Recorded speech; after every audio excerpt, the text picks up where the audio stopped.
On episode 307 of the Tennis Files podcast, you'll learn the three-step process to play clutch during big points with Dr. Larry Lauer. Hey there, I hope you're having a great week and that you're getting to play a lot of tennis and that you're improving your game step by step, day by day. And today's episode is about the three-step process to play clutch under pressure, which is a tough thing to do and something we all strive for.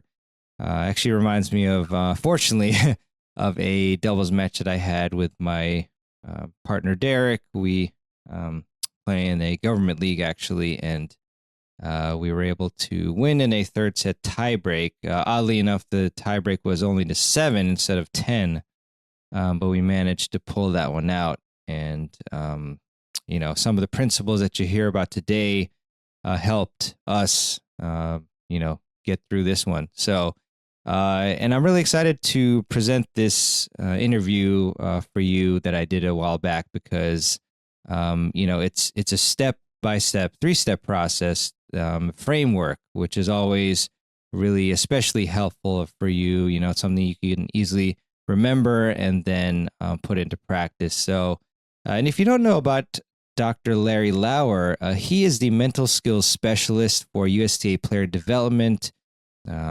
Dr. Lauer earned a PhD in science, exercise, and sports psychology from the University of North Carolina at Greensboro. And he was also an assistant coach and mental coach for Michigan State men's tennis, helping the team reach the 2013 NCAA tournament. He was also a sports psychologist consultant for USA Hockey's national team development program. And importantly, as well, Dr. Lauer co-hosts the Compete Like a Champion podcast with Johnny Parks. So you should definitely check their podcast out. Definitely a very helpful discussion. And, I was talking with a fellow tennis player 2 days ago, and they mentioned that they had seen some mental game advice on my Instagram page, actually, which you can check out. My handle there, I think, is @tennis.files, but something that they put into practice as well that helped. So definitely highly underrated. It's the match that I played yesterday. It was very interesting because we played against a college player or probably a recent graduate, and then an older player. And the younger player, he had great strokes, really powerful shots, but, it's very interesting. He would talk negatively to himself almost every time he missed a shot, and he was pretty just, not derogatory, but yeah, just super self-critical out loud. And it reminded me as well that there was a stat, I think, that Jeff Salzenstein from Tennis Evolution had mentioned in an earlier interview that I did on the summit, where he said a spoken word out loud is like 10 times worse than one that is told to yourself internally. And then also a negative thought is more powerful than a positive thought in terms of remembering it. So just, piling it on.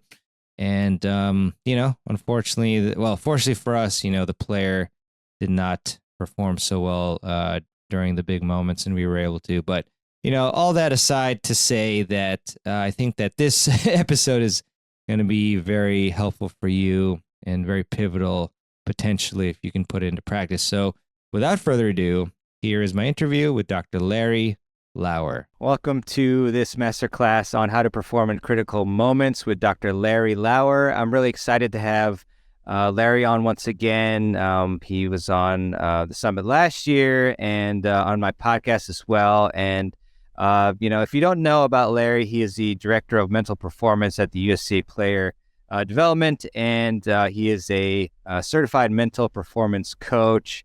And he just has a really fantastic resume that, you've probably seen in his bio on the website. But Larry, thanks so much for coming on, and really excited to talk to you about how to perform better in critical moments.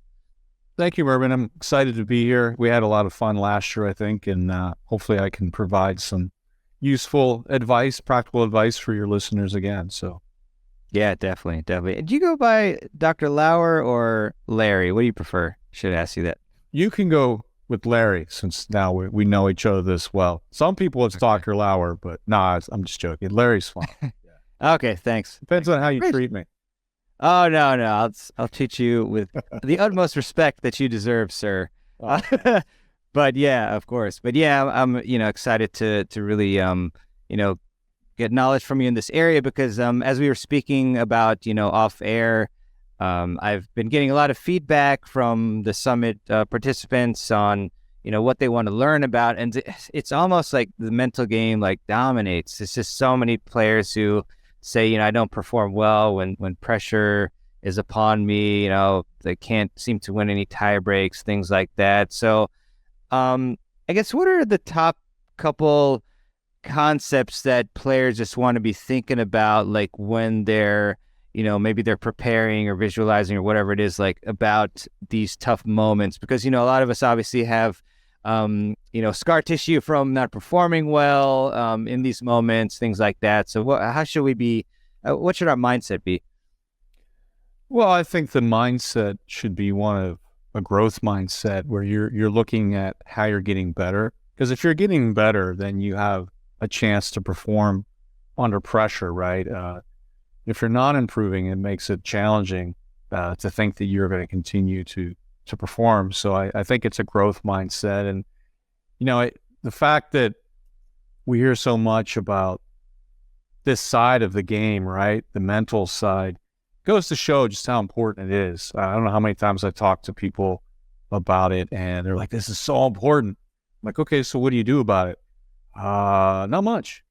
Or I don't know what to do, which is also a big barrier, right? So that's why we have classes like this. But I think first and foremost, you want to start to develop a awareness about what's going on in those situations. Is your game changing? Are you making different decisions? Are you, during the point making different decisions, but also between points, are you changing? Are you going faster? A lot of people tend to rush themselves, especially on their serve. They tend, because you have more control of the pace, tend to rush themselves, maybe not fully have a game plan. Maybe they didn't fully recover from the last point. Your heart's beating out of your chest. This is where you've got to make sure you recover, you slow down, and develop a clear game plan. So you want to be aware of what's happening, though. I think that's the first step. Why is it different? Take down some notes. When I play well, when I don't perform well under pressure, what's different in my tennis, how I feel, how I'm thinking. And certainly, if you start to get some answers there, then you can get to the solution a lot quicker, right? Versus sort of grabbing at any old thing on the internet or some idea that I might give you.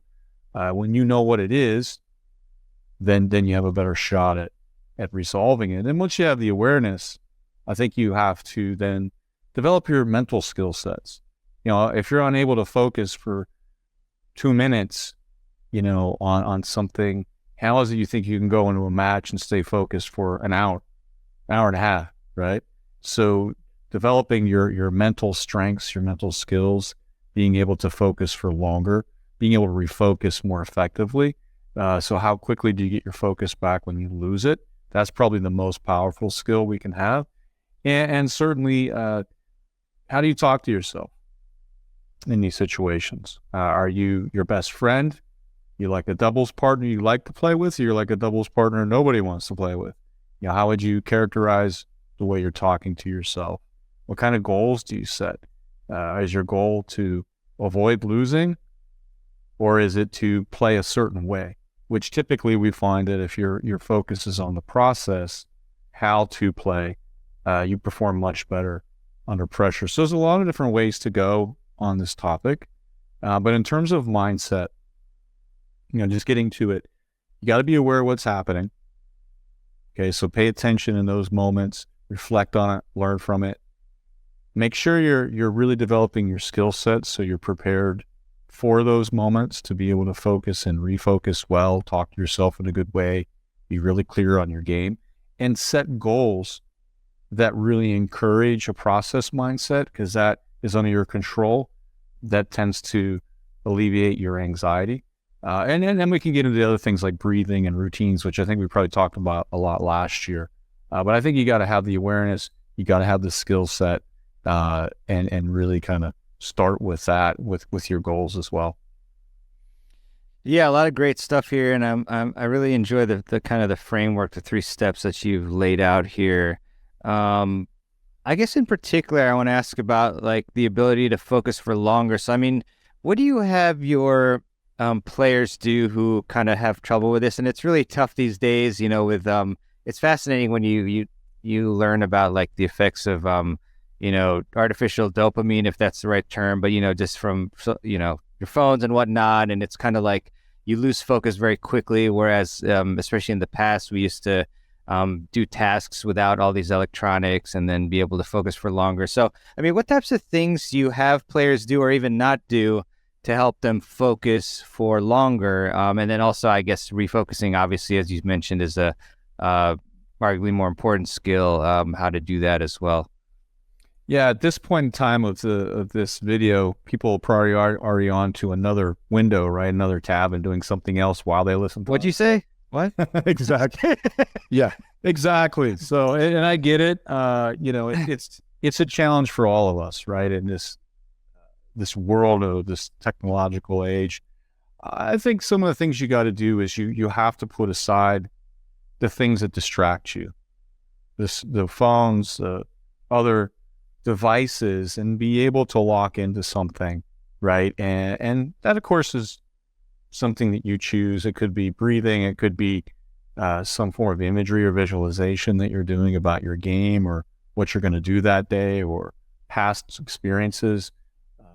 It could be on a mantra, right? Like it's that kind of thing. But taking time, quiet time to focus your mind is a good thing. We've heard of all the health benefits of it first and foremost, you know, the lowering your stress, your anxiety, and what that does for your health. But you're starting to build the muscles when you do that of being able to focus on something in particular, right? One thing. And that's really important because when you play tennis, you got to focus on one particular thing while a lot of other things are going on, and that's the ball. And can you stay focused, or is your mind split? You know, you can be there and hitting balls, but your mind is on what you have to do for work or what someone said to you in the last changeover or a ball that you missed in the second game that now you're down a break. And these things, external and internal distractions, take away from that focus that you need to perform. So under pressure, especially because the distractions get louder as we know.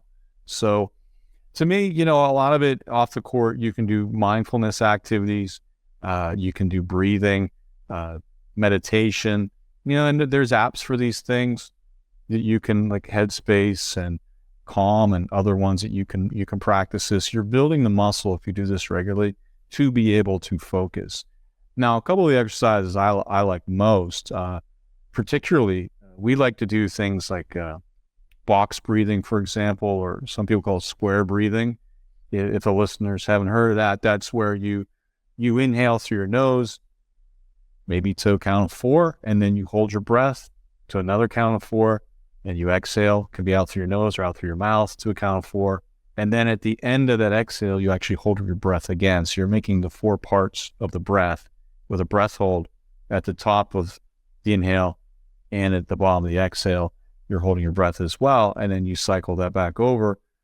This box breath really is useful in terms of grabbing your focus and putting it on your breath, because you know everybody likes to breathe, right? It's natural, and you know when you're underwater and you're swimming, a lot of your thoughts on when am I get to breathe again, right? And that's what happens in this box breathing. It really grabs your attention. You learn to manage your breath and be comfortable with that uncomfortable where you are holding your breath and hold your focus. That's one of my favorites. But what we also do mindfulness activities where, you know, for example, we just have you be aware of your thoughts and not try to hang on to any of your thoughts. All right. So your thoughts are coming in, just kind of let them go. Some players talk about swiping them away like they're on their phone, like, okay, that one's gone, that one's gone. When you find a thought is sticking around and it's hanging around like, oh, I'm hungry, or man, I really kind of messed up that project, or I didn't perform well the other night. You have this thought hanging around and you can't swipe it away. This is where then you need to do your mental work. Maybe take a couple of deep breaths. I like to think about like going deep into outer space, the dark, blank canvas of space, and the quiet, the silence, to try to let that thought go. And you can work on sort of, again, doing the mental push-ups of, I got a thought that's hanging around that I can't let go of, but I can use this exercise to let it go and then move on, which again is incredibly important in life and in tennis. You can think about in tennis, if you double faulted at, 34 or 30 all, and now it's 30-40, can you let go? Well, the more you exercise these muscles off the court, you can then connect, for example, with your breath. Take a deep breath. Okay, I'm over it. I'm moving on. I'm good. And then focus on what you're going to do in the next point. If you go throughout your day and you're bouncing around from thing to thing to thing and never really focusing, hard to imagine in that moment that you're necessarily going to manage your focus very well. So there's holding your focus, which is important, but then, like I just mentioned, there's refocusing, which is absolutely the most important, because we're all going to be distracted. We all need to move on from things. You can practice both through some of those activities that I mentioned. Yeah, I also tried the box breathing while you were chatting. Still listening to you, of course, but yeah, that it just very, very calming, and forced me to kind of pause and think for a bit. So I really love that one, actually. I feel like, whenever you have a rough patch, or you make an error, just do a box breath and try to think. Although I guess, yeah, would that be kind of hard sometimes? Like if you have a really long point and your heart's pounding, to do that sort of breath, maybe you just do like one deep breath, or I don't know. What would you suggest? Yeah, typically after a point, we'll suggest you just do sort of some deep breathing. Maybe you're inhaling to 2 and exhaling out to like 4, extending the exhale because that relaxes you. If you find you can do the box breath, maybe it's more in a changeover. And that can be very beneficial because it's going to reset your focus a little bit better. So when you think about these things, Mervin, there's certain skills that you use on the fly. That's kind of like my hockey term. Like you're on the fly, you're moving through, you got to go to the next point. So you're recovering. Maybe you can't do a box breath there, but you're going to do it in the changeover. But for now, I'm going to do some deep breathing. Maybe, again, like I said, a 2 inhale, 4 exhale. So you're working on letting go. And hopefully you can work through that. But yes, box breathing can be a challenge when you're trying to recover. Now, again, I will say that if you practice it, you get better at it, it gets easier to do. So, and maybe then you can do it in between points, a short one. Gotcha. There. And then in terms of the self-talk, I have a couple questions around that, but I guess, firstly, I was going to ask you for maybe like, what are the like best phrases or something, but is that like very personal? Like, are there, some phrases that will work better than others for people? Or are there just like universal ones that, people can adopt and that would do well for them? It's actually quite personal, but there are principles that you rely on when you're talking about these self-talk phrases, these cues. There's a few things to look out for. Number one, it should be grounded in positive action. So instead of saying, don't miss, you say, hit with spin, right? What am I going to do? Because anytime you go into a point, you want to focus on what the action you're going to take. When you're trying to avoid something, typically your brain doesn't compute don't, it computes the action. So if I think don't miss, a lot of times immediately in my brain, I'm going to see myself missing. And now I've created this thought in my mind. But if I tell myself what I want to do, I can start to commit to an action, which is what we want when we finish our between points routine, that I'm committed to some purpose, some action, some game plan. So, you want to focus your self-talk on positive action. You want a lot of your self-talk to really, I think, link into your strengths. Okay. So, or the most important things. So for example, I might say like, hey, like, give your best effort. And for some people that might resonate with them, and others, it's like, well, what does that mean? Like, but if you say, hey, like, go out and be physical, move, then they kind of are able to grab it. So the more specific you get, the more specific to their strengths or their goals for the match, these cues then start to take on, I think, more meaning with the player. But these are things that they're a collaboration to me. I'm not giving players cues. I'm not saying, hey, do it the way I would think, because I find that very ineffective. I've got to work with them to come up with the cues that will be effective for them. And again, they come up with stuff I'm like, wow, that's really cool. Like, I hadn't thought of that. And there's some that are used a lot. Things like, thinking of hitting with depth or spin, or, moving is a big one. Just moving, right? Moving your feet, being physical. That's an often used one. And so there are ones that are used a lot, but there's a lot of personal preference that comes into this. And the more you're really focusing on positive action, the more specific you are to your goals, your game plan, your strengths, the more meaning it takes. And you want to keep it short and concise too. Because again, if you have a run-on sentence or a paragraph, how are you ever going to remember that during match play? So this is where this concept of chunking comes in, right? Like, so the idea is that certain words unlock other ideas, right? And they found this in the work when they studied the famous coach John Wooden, right, at UCLA basketball.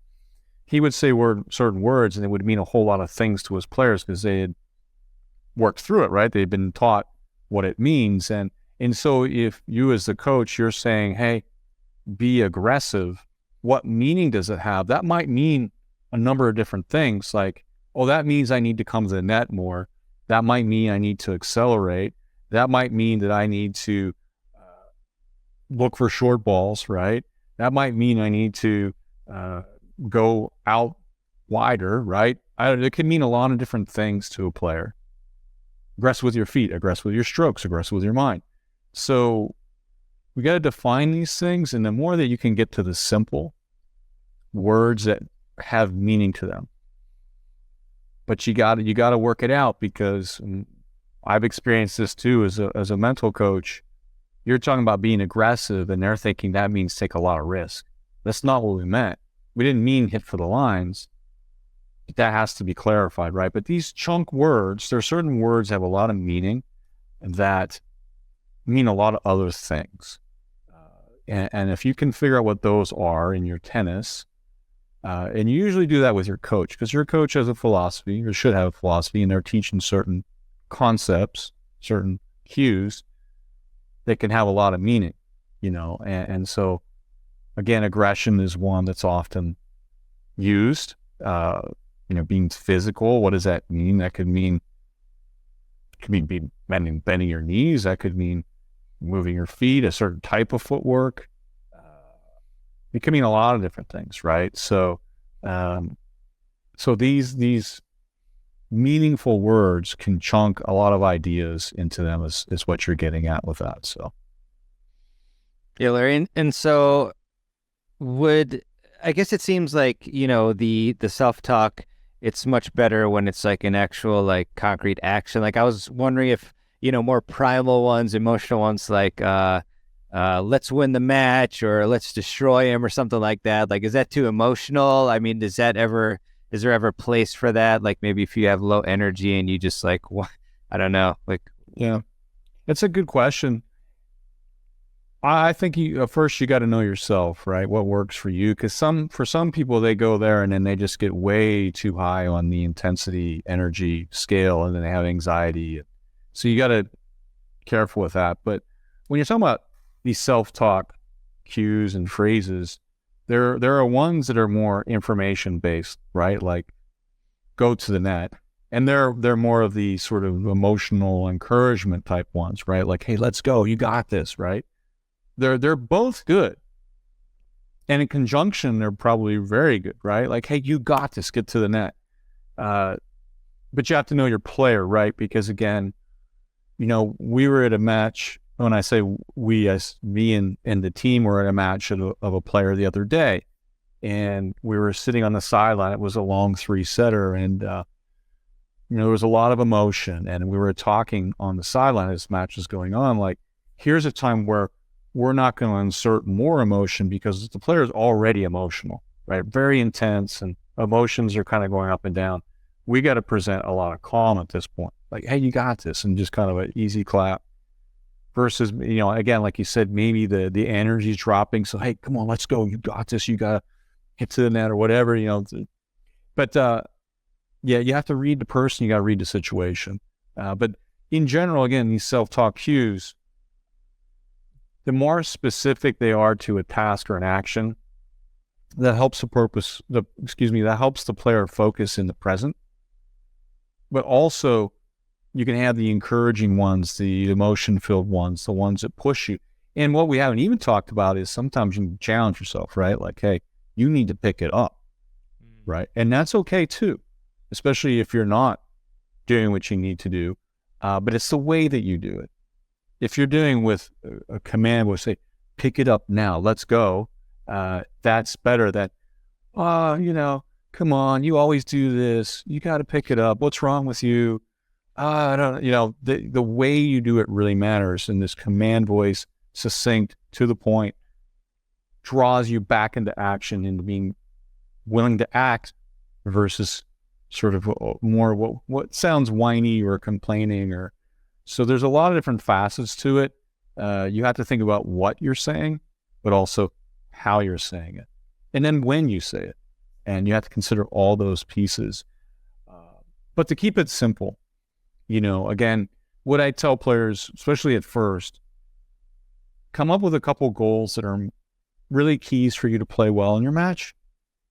Let those be your cues, right? So if one of your keys is to get to the net, remind yourself some phrase, some cue around that, like, hey, move forward, that focuses you on a goal that you think is going to make you successful. That's a good home base for your self-talk. And then you kind of start working from there. So. Gotcha. And, with the third step, goals to set, it almost seems like kind of intertwined in a sense with like the self-talk, I guess. So I don't know, would you differentiate that in any way? Is that like maybe something that you do like before the match? I guess probably you set a goal and yeah. Okay. Gotcha. Yeah. And it certainly is, because the goals are essentially, they are thoughts, right? They're representations in the mind of something we're trying to achieve. But we like to really center the focus on the process, like I mentioned before, things you have control over, how you're going to compete, how you're going to play. And these goals for a pro player, they might be set days in advance of the match, of a tournament, because they're preparing, right? Their whole life is predicated on preparing for tournaments.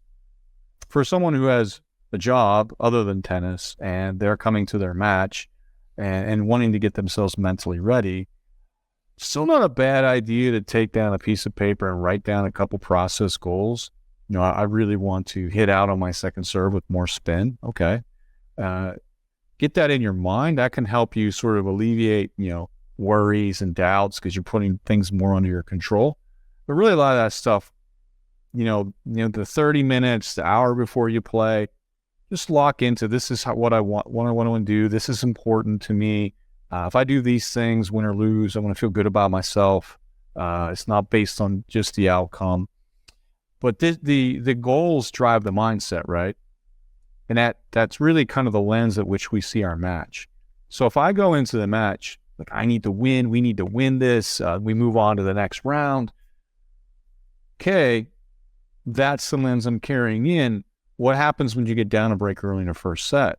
Are you starting to pull the chute and start to make excuses? Are you really getting down on yourself or your teammates? How are you going to respond when it's all about that zero-sum game of win-lose versus, hey, if I put the emphasis on how tough I am and how I'm focused every point and always running and competing, I can still do that in my mind, right? I can still do that. So that's driving the focus. That's driving the self-talk as I play, that these goals are that, hey, that's achievable. If I'm down 1-5, I need to win doesn't feel that achievable anymore. And so then these other more ineffective responses have a good opportunity to come in. So the goals really drive the mindset, as do your expectations as well. And those things are different. Goals are things that you're striving for that you may or may not reach, and that's fine. Your expectations are things that should happen, right? Things that you should do, like treating your doubles partner with respect. Okay, I'm going to make sure I do that. That's under my control. Okay. Executing my forehand to their backhand as much as I can, that's only partially under my control. That's a good goal. That can help me win this match. I'm going to focus on that. But I got to understand I'm not going to be perfect with that either. Expectations, goals, get them clear in your mind.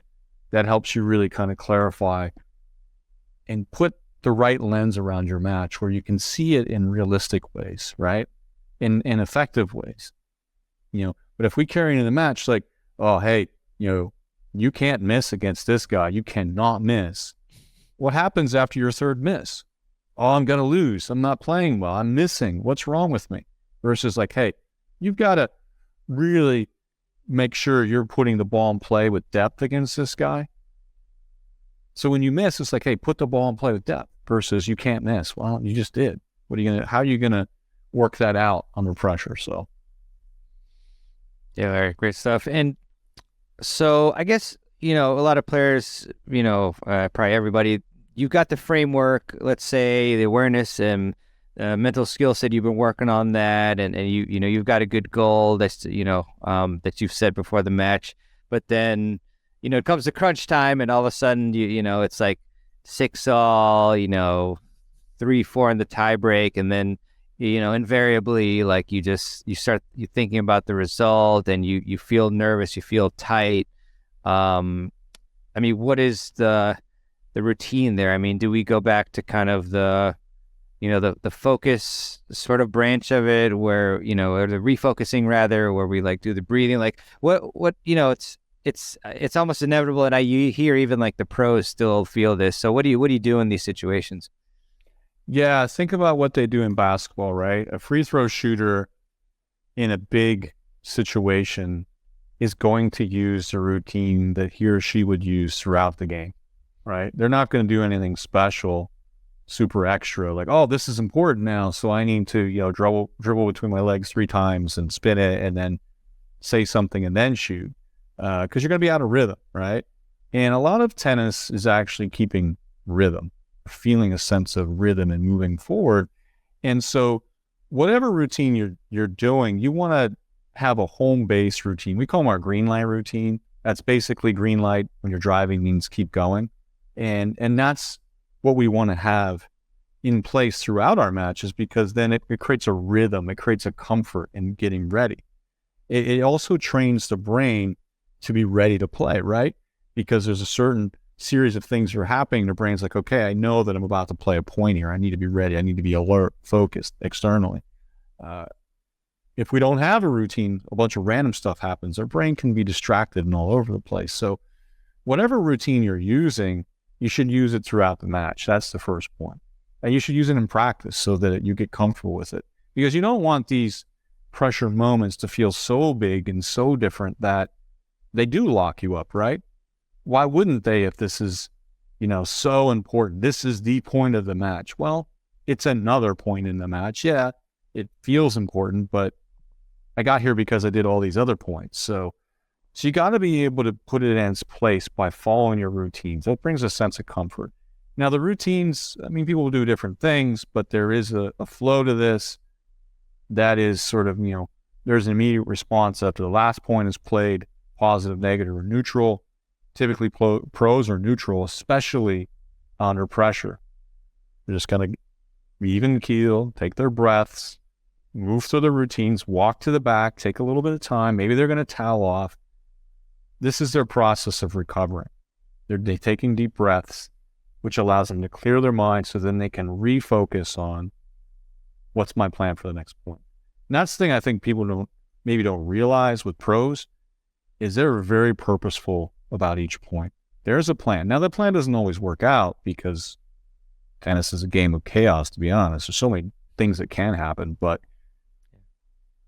they have a plan and then they go to enact that. And once you make that commitment to that plan, that tends to quiet a lot of things down. Like, yeah, whatever's going on around me, I know I'm going to hit this serve wide and I'm going to go open court. I can do that. I practice that every time I go on the court, I practice. I can do this, or I can hit this target with my serve. Great. That gives you a sense of commitment. That helps things quiet down, helps you focus. And then you go through the final rituals that we all see, right? Bouncing around, bouncing the ball 3 times every time, taking a breath, going, having that rhythm with your serve. Going through this sort of regular routine allows your brain to lock in, to let go of the distractions, the noise, the worries, the doubts.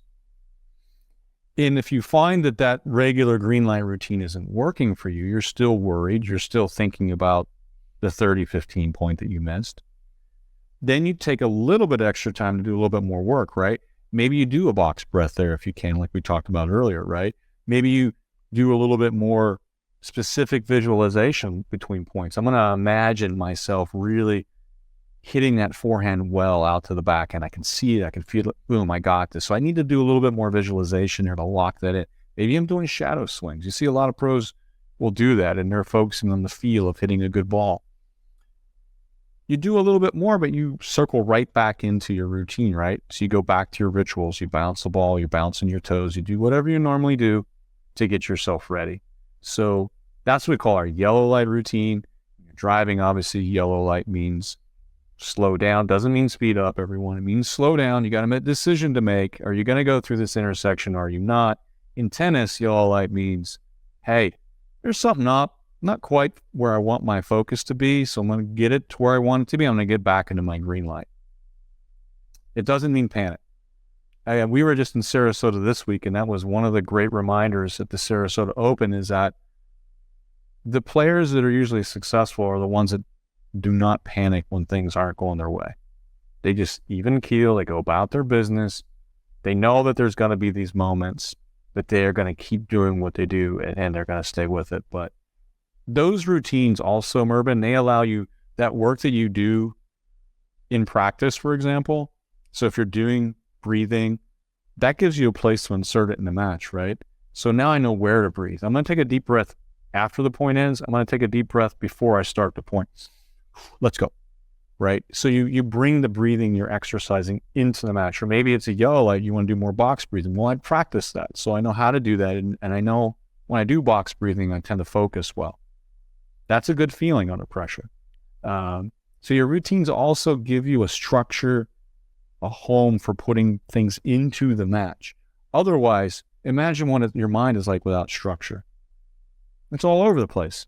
This allows the worries, the doubts, the fears, the distractions to take root, to take over. For no other reason than you just haven't organized your mind. That's all. And if you can do that and you can practice it, you can work through these moments. Again, that structure might look slightly different depending on the person, but that flow of things, those 4 R's, how are you responding to the last point? How are you recovering? How are you refocusing? And how are you getting yourself ready with your rituals? That's there for everybody. That's there. That was there in the 16-second cure that Jim Lauer came up with. That's embedded in that flow, right? That there's stages that we go through between points. You master that, you can master the moment because you're training your brain to be able to play the point, refocus, and lock back in. Yeah, it's pretty exciting that's, you have a solution right here, that Larry mentioned is just really having that, green light routine. And then, if times are a bit tougher, I guess, so to speak, then you add a couple more things, yellow lights routine. So I guess for those, and obviously we've mentioned some, but for those who maybe are really new to having any sort of routine in between points. We mentioned the breath, but what's maybe just a very simple one that you would recommend that beginners start out with?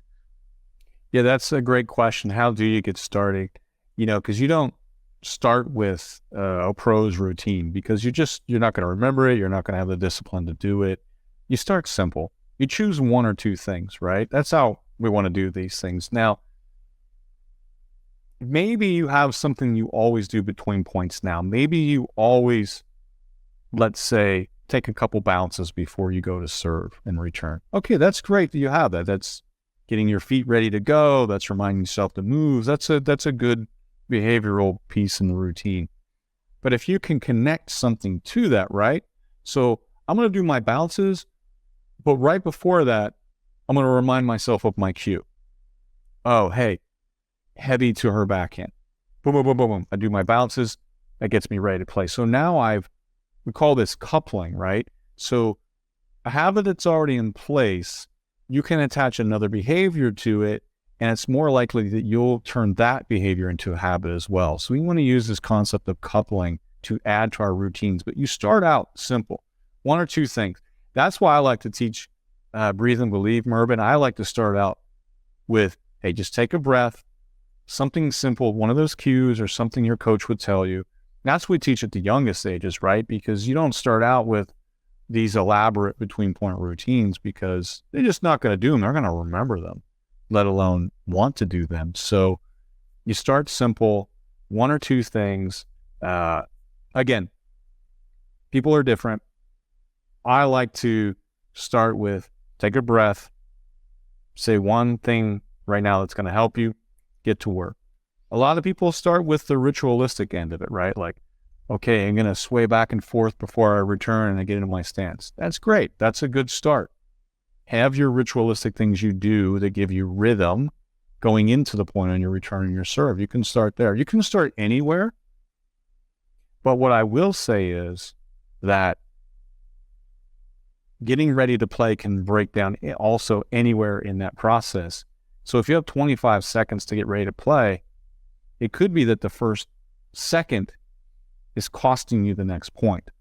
So if you're following what I'm saying is that if the point ends and I'm like, oh my God, I can't make a serve. Now what do you do to get yourself ready? And maybe you have some routines, but are you able to manage that reaction, right?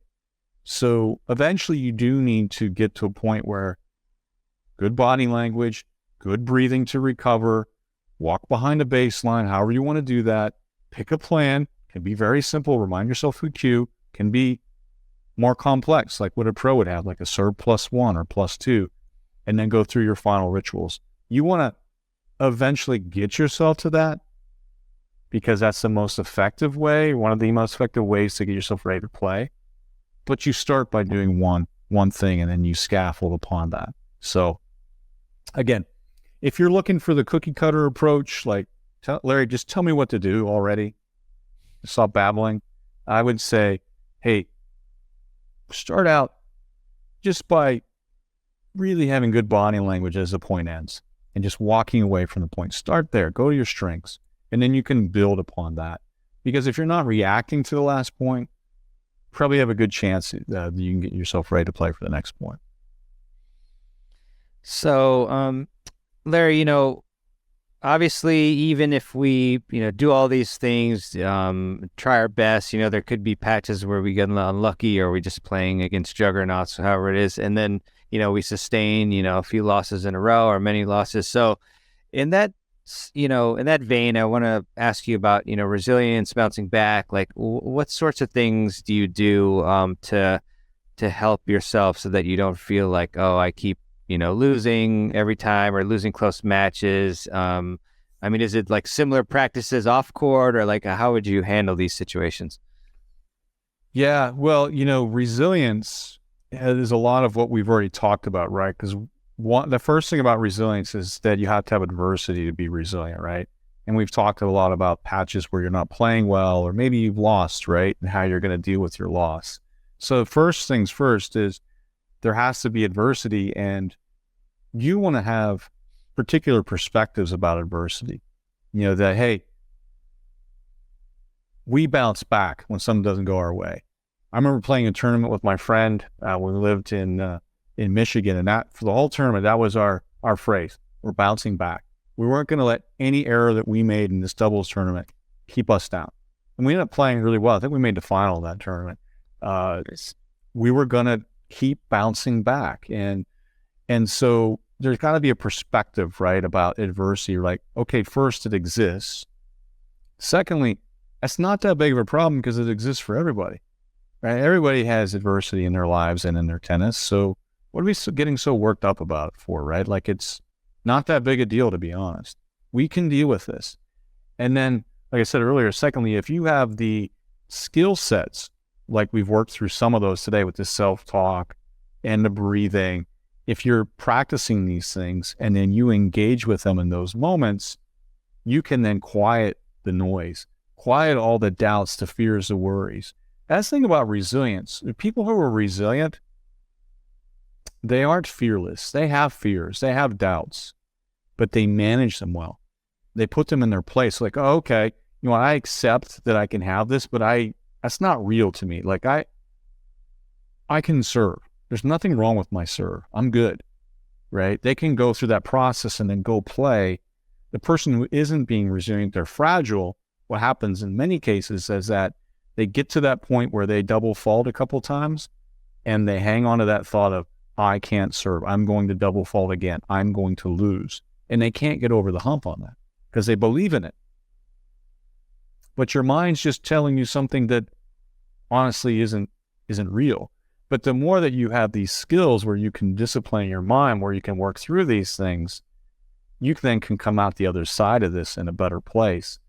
So you really have to, I think, almost embrace adversity. Rafa does this well, right? He talks about the fight and the back and forth. Almost embrace it.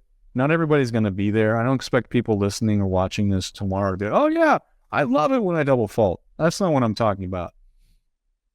But embrace the reality that tennis is messy. It's up and down. That's normal. When you have a good competitive match, sometimes it feels like you're not doing well because your opponent's good. This is normal. Accepting, having this good perspective on adversity and resilience, using your skills and bringing them into your between points routines, right? Bring them in, like we've talked about. And then, you know, when it comes to things like losing, or maybe you do have people there watching you, you have your teammates, using your support sources. You know, when you're out there, you got a doubles partner, it's often easier because you can support one another. What if you're playing singles? Well, you can look to your teammate on the other court, right? Be like, encourage them, and maybe they'll encourage you back, right? So you can do stuff like that to try to get some good self-talk and some good talk going. So you really have these three pillars when it comes to resilience, and that is you got to have a good perspective on adversity because it's going to happen. So it is what it is, and we're going to deal with it. Secondly, you got to have the skill sets to deal with it. And third, you really got to have the support in place that allows you to be resilient. Now, we talk about that third piece a lot, Mervyn, when we start talking about juniors and parents and coaches and whatnot. But nonetheless, we all don't want to kind of worry alone. So if you are struggling, you're nervous, you're worried about how you're going to perform, talk to a friend. Talk to your coach if you have a coach. Get it out. Share it. That vulnerability makes you stronger because you can get it out, you can let it go, then you can start to refocus on what you will do in the match, what you have control over.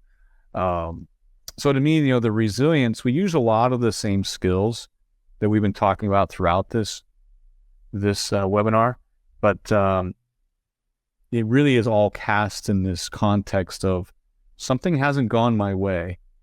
How am I going to deal with that? And the more that you embrace that that's just how the world is, and you're good with it, and you can come back from it, and you have before, and you will again, and you know how to do it, really good, right? That's going to help you get through those moments. And then you just feed those kind of ideas into your routines, into your between points, into your changeover routines. You're in the changeover.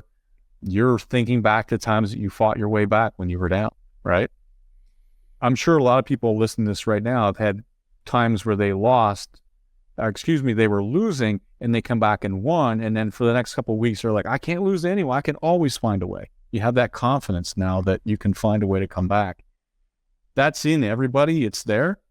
Everybody can be resilient, but you're not going to win every time. Just not going to happen. It's really about the way you do things. Are you being competitive? Are you focused? Are you giving your best effort? You do that, you give yourself the best chance, and then we see where it goes.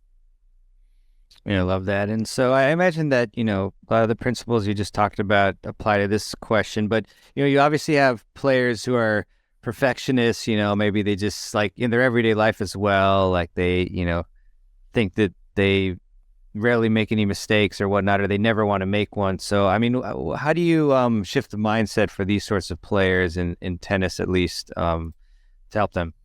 Yeah, this is a challenging one because these are really kind of set strongly from a young age many times, or it's a part of their personality.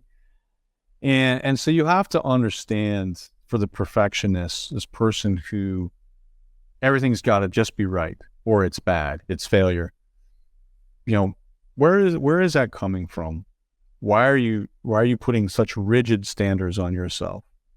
Because it may be that they believe that these high standards, that's the only thing that matters. Like if you drop below that, then you're bad. You're awful. You're a bad person. You're a bad tennis player. There's people who believe that, and that takes a lot of toll on them personally. So, being able to separate your performances from your own self-worth is very important. Who you are as a person. Just because you lost the match that you're winning doesn't make you a bad person. Certainly doesn't make you a bad tennis player, because it happens every day on the tour. So the best, it happens to as well. So, but that's hard for perfectionists because, again, they have these rigid standards of this is the way it should be, and if it's not this, it's bad. And that has its effects, right? Because now as I'm playing, if I'm not meeting the standard, I tend to get negative pretty quickly. I'll tend to get emotional pretty quickly. I might, as I say, pull the chute quickly, right? Like I'm out of here. I'm making excuses pretty quickly. Like, oh, the balls are terrible. These courts are bad, because it hurts so much to be losing and not playing well. It really hurts that badly. And you have to change the way you look at success and failure. You need to be more flexible. You got to understand that you're not perfect. I'm not perfect.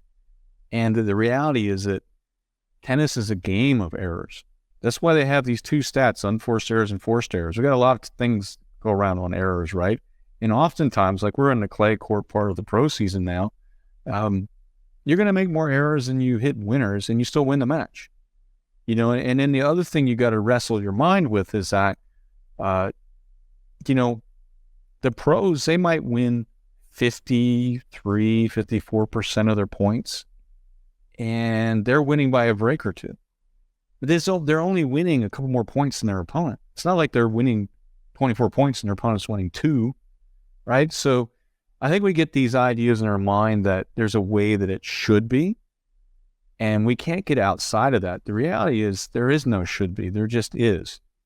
This is the way that it is. Today, I'm going to have to work a little harder. Maybe I'm not seeing the ball as well. Maybe my opponent has a really good strategy against me. Maybe the wind is knocking my ball down, right? I'm not able to get it through the court as well. There's a million different things that go on a tennis match that make it imperfect. And you got, as a perfectionist, you got to come to terms with that. It's okay. Like you missed that, the concept of the good miss. I'm sure you've heard of that, right? Like that was a good miss. Like you went for it. It was the right decision. Well done. Why? Like that's awful. I missed it. You can't miss that. Why not? I've seen Federer miss. Like if he misses, you can surely miss.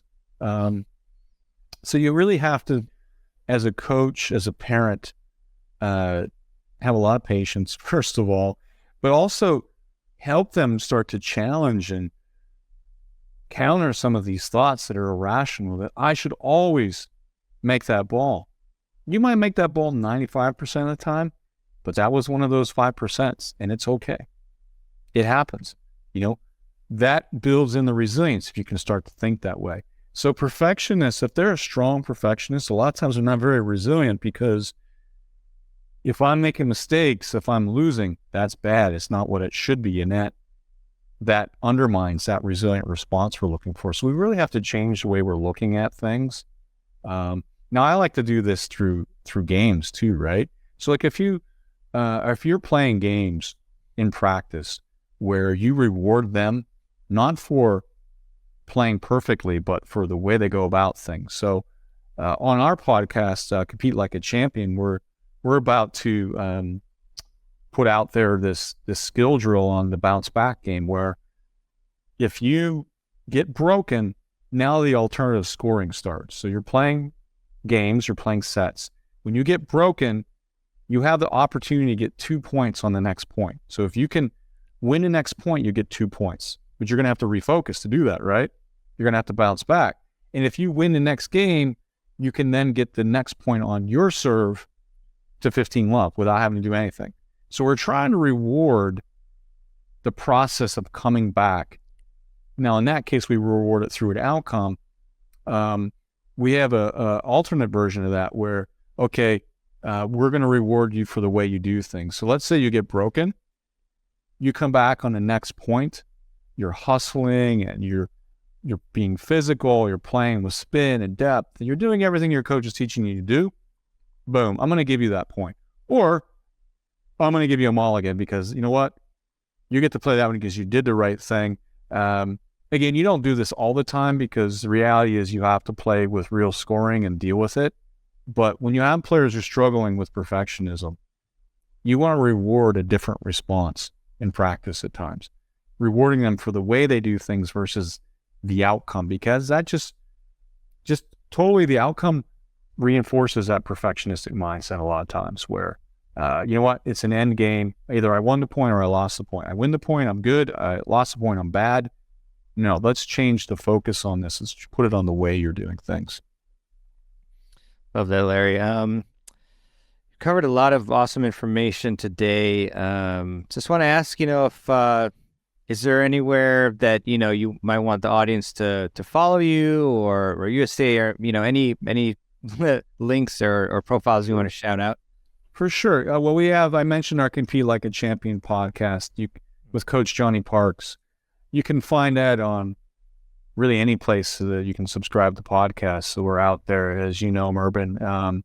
The other place to look is on our USTA Player Development website. You can also, I'm on Twitter at Larry Lauer. I don't do a lot of talking on Twitter. I tend to maybe retweet things that I think are useful to people that they might want to read. But I would say that Compete Like a Champion is a good podcast to subscribe to. You get a lot of these ideas. And then for those watching who are parents of tennis players, we're doing a whole series of webinars around tournaments and competition, and how you can make these great experiences for children and for young players. So you can find that on our USTA website as well. So these tournament competition webinars. And if you can't find that, then you can tweet me and say, hey, where does that exist, Larry? And I'll forward it your way. But so we're trying to put a lot of good information out there. The USTA Skills and Drills handbook, Mental Skills and Drills handbook, is out there. You can get it on Amazon, Coach's Choice. So if you want, that actually is now 13 years old, believe it or not, which really makes me feel old today. But so that I don't know when the revision of that one's coming. I need some help, but we have that out there as well. There's a lot of good stuff in there still. So there's a lot of resources. To me though, the key is choosing a plan and then just training it, planning it. That's the key to me, like building those reps for whatever you decide to do, because those are the things that will come out under pressure. The things that are trained, the things that are habits, come out under pressure. And if you're training the wrong habits, guess what? Those come out under pressure too. So if you're training, getting upset at yourself, making excuses, going away, guess what's going to happen in your matches? Same thing, right? Now, it's not a 1-for-1, Mervyn. It's not like I get upset at work and therefore I get upset in tennis. But those things definitely, there's a correlation because it's all about you as a human being. How are you dealing with the pressure? How are you dealing with the adversity in the moment, right? And if you look forward to it and you want it because you know good things can happen, then you got a shot, I think, to start to be the kind of player you want to be under pressure. Awesome, Larry. What a great close. Really appreciate that. A lot of wise words. So I definitely highly encourage everybody to check out the Compete Like a Champion podcast with Larry and Johnny. I've tuned in. It's fantastic stuff. Thank you. And yeah, of course. Yeah, and USTA Player Development. And you can tweet Larry if you enjoyed this presentation as well. Send me a tweet. Yeah. Yeah. Yes. So yeah, it's great stuff. And also, yeah, we'll have all the links that Larry mentioned, including the USTA Mental Skills and Drills Handbook, and the webinars for parents as well. We'll find that and link that below too. So, Dr. Lauer, thanks so much for coming on to the podcast. The summit. I'm so used to saying podcast, summit, and I really appreciate you taking the time. I told Larry, I said, oh yeah, maybe half an hour, and we're up to like an hour, but this is what happens when you and I get going. It always goes. But we have fun with it, so it's okay. Exactly. Yeah. Have fun and highly, just not entertaining, this really useful stuff, but also entertaining as well. But, yeah, I can't wait to really put this in practice. I do put some of it into practice already, but keeping, that framework in mind of the awareness and developing mental strength, and then, the goals as well. And then, if you have that consistent, green light routine and add the yellow light routine, if you need to, then you're going to be in great shape and really improve in these critical moments. So thanks a lot, Larry, for coming on, and I can't wait to speak with you again next time. Appreciate it. Really enjoyed it. Thank you. All right. I really hope that you enjoyed my interview with Dr. Larry Lauer. Thank you to Dr. Lauer for being so gracious with his time. And if you did enjoy this episode and got value from it, then I would highly appreciate it if you would leave a review for the Tennis Files podcast, which you can do at tennisfiles.com/Apple Podcasts. And that would be super helpful just to give the show more visibility to others. The more reviews that we get, the higher that the Apple Podcasts wizardry and magic, the algorithm, pushes the show up higher up the charts. So definitely would help a lot with that. Thank you in advance if you haven't yet. And also want to leave you with a quote, as I do at the end of every show. And this one is by Vera Wang. And Vera said, "Success isn't about the end result. It's about what you learn along the way." Certainly a great philosophy to behold, and just to focus more on the process rather than the results, as my college coach taught me after I lost a match in which I was winning hugely, some may say bigly. But anyways, I hope you enjoyed this episode and have a great one. And we'll see you on the next episode of the Tennis Files podcast. This is your host, Mirban, signing out.